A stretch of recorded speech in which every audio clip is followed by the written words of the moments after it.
Social media platform GAB reported on Saturday a huge increase in traffic as users migrate from Twitter amid widespread bans. Our traffic is up 753% in the past 24 hours. Tens of millions of visits, GAB said in a social media statement, responding to a user who said he wasn't able to make an account. Please be patient, we aren't going anywhere. Spinning up 10 new servers tonight. This takes time, GAB added.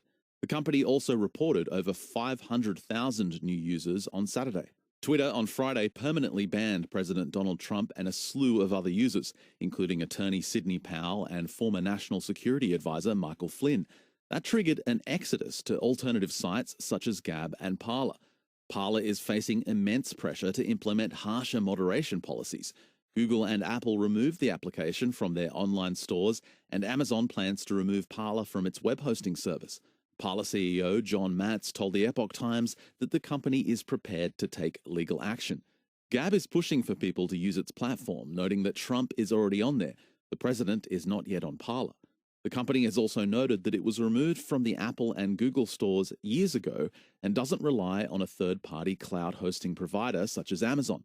Over the past 4 years, we have been banned from multiple cloud hosting providers and were told that if we didn't like it, we should build our own. So that's exactly what we did, CEO Andrew Torba wrote in a blog post last year.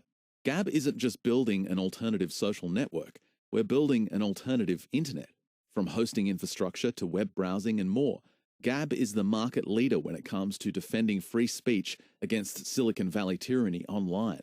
In a new statement on Saturday, Torba said, if your business is built on the backs of Silicon Valley tyrants, Apple, Google et al., they can and will attempt to destroy you if and when you become a threat to their interests. They did this to GAB, then Fortnite, now Parler. Terrible content of all kinds is available on Twitter and Facebook. Everyone on the planet knows this fact. Yet both companies are on both app stores. Apple banning Parler is not the neutral implementation of some objective standard, but rather a cynical, politically motivated gesture and evidence of Silicon Valley's elites' disdain for ordinary Americans. The solution, as always, is not government. It is to build your own. People mock this meme, but GAB lives it, while others whine, we build, he added. Apple and Google didn't respond to requests for comment. Google said in a statement when it banned GAB that social networking apps need to demonstrate a sufficient level of moderation, including for content that encourages violence and advocates hate against groups of people, to remain on its online store. Apple initially said the ban was because GAB didn't automatically censor pornographic content, but after GAB made changes on that matter, the company said it would uphold the ban because GAB includes content that could be considered defamatory or mean-spirited. But Torba said GAB does moderate free speech in a letter to Senator Mark Warner, the ranking member on the Senate Intelligence Committee, responding to his request to preserve data.